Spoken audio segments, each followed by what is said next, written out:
Oi, galera, tudo bem com vocês? Eu me chamo Rodrigo Bastos, sou professor de História e hoje estamos aqui em mais um vídeo nosso sobre a série Desmistificando a Maçonaria. Hoje eu vou falar um pouco mais sobre os rituais, sobre a cultura maçônica e explicar como ela chegou aqui no Brasil. Vou falar os nomes famosos e a gente vai conversar, que hoje o assunto está interessantíssimo. Então, bora vinheta que a gente já vai conversar.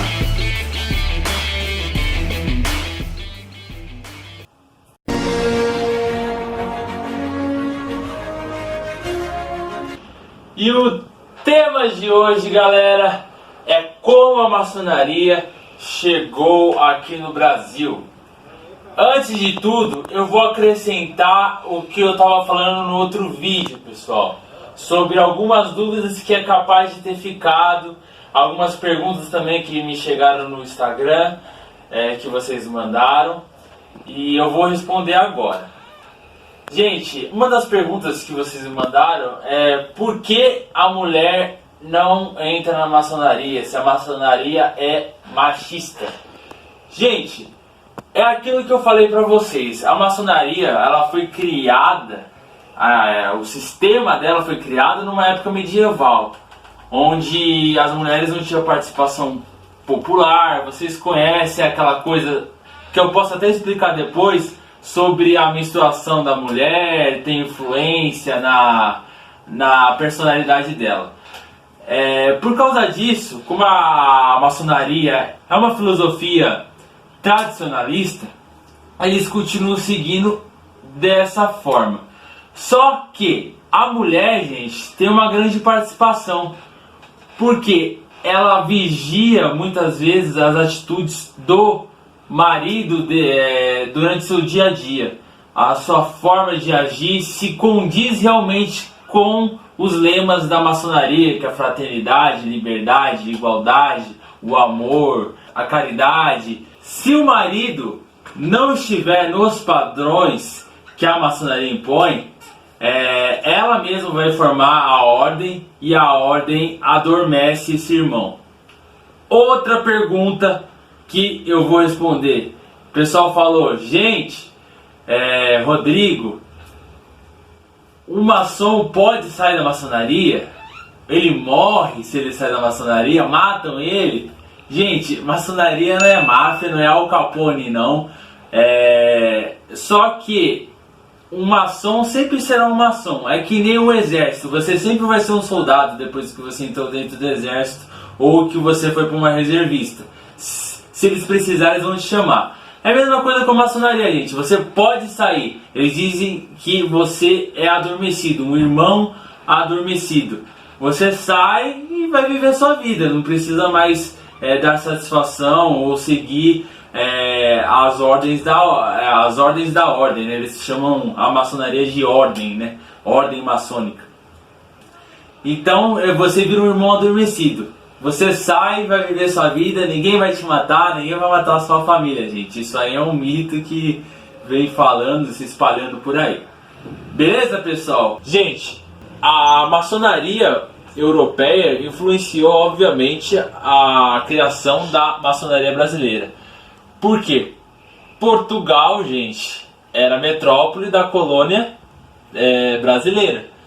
Então, a primeira loja maçônica dentro de Portugal ali, 1721, antes da fundação aqui no Brasil, tem registros da fundação de ordens maçônicas lá em Portugal.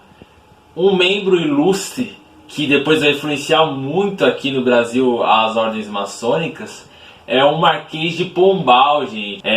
O Marquês de Pombal, para quem não sabe, foi um regente. Foi como se fosse um governador que entrou no lugar do rei Dom José, porque ele ficou doente. E ele começou a comandar ali Portugal, fazer reformas científicas. Ele que mandou os bandeirantes aqui para o Brasil e extinguiu a ordem jesuíticas que estava aqui no Brasil, catequizando os indígenas, os caramurus, os índios antropofágicos que tinham aqui no Brasil. A gente vai comentar quando chegar a parte da história do Brasil, gente. Mas é só um resumo para vocês não ficarem perdidos na história. Mas ele, quando virou ali regente de Portugal, ele influenciou muito nas criações das lojas maçônicas aqui no Brasil. É que a loja maçônica em si só foi criada depois, mas as ideias foram trazidas para cá por causa da influência de Marquês de Pombal, gente, que era um líder da metrópole da colônia, que era o Brasil.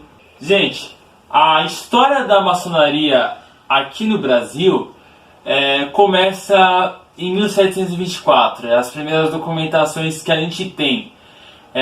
Começa a ser feitas reuniões na Academia Brasílica dos Esquecidos, onde o padre Gonçalves Soares da França e o coronel Rocha Pita, eles fazem reuniões e começam a espalhar ali os ideais maçônicos. Só que não era a maçonaria em si, gente.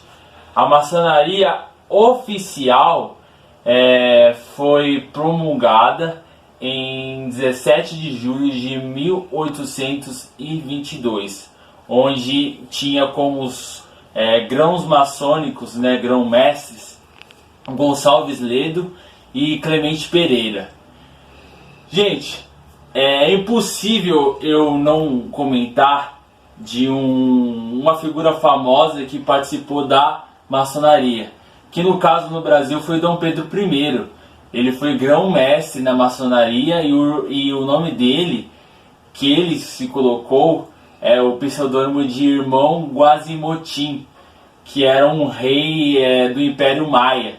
E aí ele colocou esse nome, ele era conhecido dentro da ordem da maçonaria dessa forma.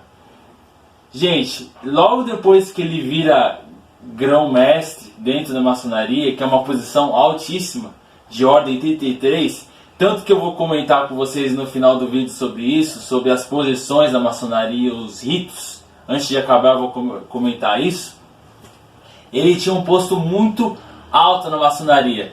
Lógico que era por interesses políticos, né, gente? Ele era imperador do Brasil, tinha grandes ordens, tinha poder na mão, né? Então ele não foi tornado um mestre de um dia para a noite do jeito que foi, porque demora anos e anos e anos para você conseguir isso. Ele, tipo, em pouco tempo, menos de um mês, ele virou grão-mestre dentro da maçonaria. Tinha uma grande influência.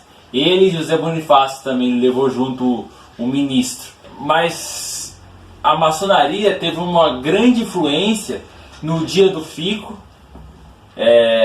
dele ter ficado, as influências ali com José Bonifácio, dele estar ali no ouvido dele, a própria esposa de Dom Pedro I, a Leopoldina, a ordem foi conversar com ela para que ela convencesse Dom Pedro I a ficar no Brasil. E depois, decorrente à independência também, gente, a maçonaria teve grande influência na independência. Todos os membros da ordem apoiaram, e da forma que eu expliquei no último vídeo, que eu vou deixar aqui na descrição. Dentro da maçonaria tem de tudo, gente, e tinha muitos políticos, tinha coronéis, militares dentro da maçonaria, que usaram de toda a sua influência para conseguir apoio para a nossa independência do 7 de setembro de 1822. Então você vê como a maçonaria está presente na nossa história e também ainda no nosso dia a dia, gente. Foi algo mistificado pelo fato de ser uma sociedade secreta, mas ela foi decisiva em grandes marcos da nossa história, de grande importância e relevância que hoje a gente tem, que hoje a gente carrega esse fardo nosso na história.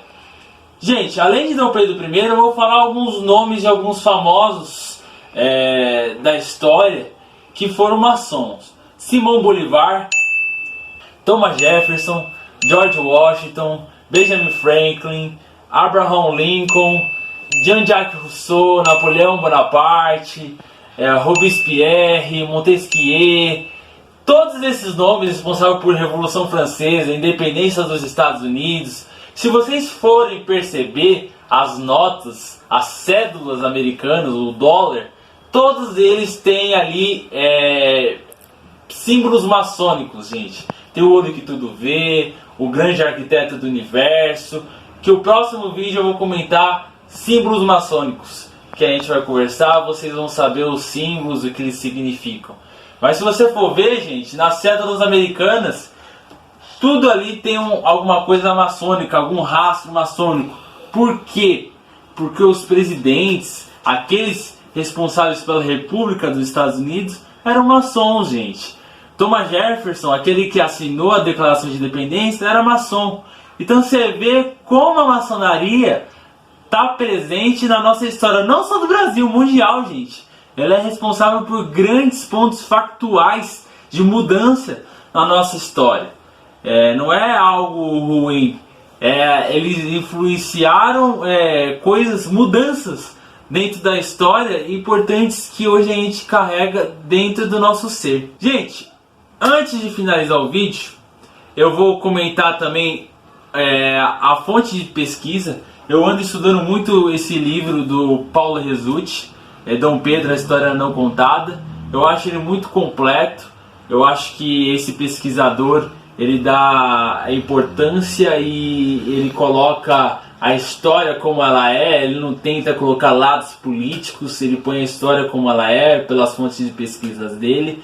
E fala muito da maçonaria aqui, porque Dom Pedro era maçom e como ela influenciou nas atitudes dele, né, gente? Uma curiosidade também, gente, Dom Pedro, em 18 de outubro de 1822, logo depois que praticamente a maçonaria foi fundada, a ordem maçônica foi fundada, praticamente foi extinta logo em seguida, por causa que Dom Pedro, em 18 de outubro de 1822, por problemas políticos ali de José Bonifácio com os membros da ordem, o Gonçalves Ledo, Dom Pedro, para não perder a amizade, para não perder o ministro José Bonifácio, ele persegue, ele proíbe a maçonaria aqui no Brasil. Lógico que depois é liberado, né? Mas naquela época foi proibido, ele mandou para exílios os membros da maçonaria. E é uma história controversa que depois a gente vai ter uma parte, vídeos sobre a história do Brasil que eu vou comentar melhor. Só acrescentando, gente, dentro da maçonaria existem ritos. O que são ritos? São a forma que a maçonaria vai ensinar o aprendiz, aquele que está entrando dentro da maçonaria, a aprender as filosofias, como ele vai absorver as formas, os rituais, o ensino que ele vai receber. Tem diversos ritos, gente, mas o rito mais conhecido, que é o rito que é mais usado aqui no Brasil pela ordem maçônica, é o rito escocês antigo e aceito. E também é usado o rito yorkiano, que é de Nova York. Mas o mais usado é o rito escocês. O rito escocês, gente, dentro da maçonaria existe 33 posições, que eu vou colocar aqui. Eu não vou falar um por um, que é muito, gente, é muitos, mas eu vou colocar aqui para vocês as posições. E cada posição, aquele iniciado, ele vai aprendendo mais, ele vai adentrando mais. Quando o iniciado entra dentro de uma loja maçônica, que não é uma loja que vende produtos maçônicos, gente. Loja é o termo, é um templo, gente, a loja maçônica. É a forma que eles se reúnem para conversar sobre os assuntos, sobre coisas importantes, sobre as filosofias dele. Quando você entra numa loja maçônica, gente, você vê duas colunas, a coluna norte e a coluna sul. A coluna norte é uma coluna escura que tem uma pedra bruta. O que significa? É quando você entra dentro da maçonaria. O aprendiz entrando, ele é uma pedra bruta.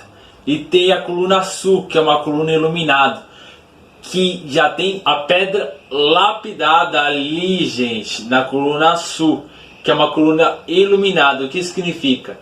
Ele entra na coluna norte, ele vai subindo nas posições. Quando ele se torna mestre maçônico, dentro da ordem, ele vai se tornando uma pedra polida, uma pedra lapidada, por causa que tudo aquilo que estava dentro dele vai saindo para fora, aquela que a gente já conversou no último vídeo, gente. Então essa é a coluna norte e a coluna sul. O rito é o escocês, com 33 posições, que falam que são 33 ordens, né? Então começa do aprendiz e vai até mestre maçônico, gente. É isso que eu queria acrescentar. Agora, gente, eu vou me despedir de vocês, agradecendo demais todo o carinho de vocês, os comentários. Fiquei muito feliz porque atingi 100 inscritos. Queria agradecer a cada um que se inscreveu, cada um que comentou, cada um que curtiu, e queria pedir para vocês continuarem curtindo. Curtem bastante aí, gente, que me ajuda a divulgar os vídeos. Se inscreve aí embaixo, clica aí no sininho para saber quando tem vídeo, quando vai sair os próximos vídeos. Gente, eu peço também, sigam o meu Instagram, Historiador Bastos. Escreve lá, clique em seguir, tá muito legal. Tô fazendo várias enquetes, tô fazendo colocando várias curiosidades para vocês verem sobre a história do Brasil, história mundial, medieval. Tá bem legal, gente. O pessoal tá interagindo bastante. Eu pergunto as coisas lá para acrescentar as coisas nos vídeos. Então sigam lá para que vocês estejam atenados nas publicações que eu vou fazer também no YouTube. Então, pessoal, um grande abraço. Fiquem em paz e se superem sempre. Tamo junto. Até a próxima.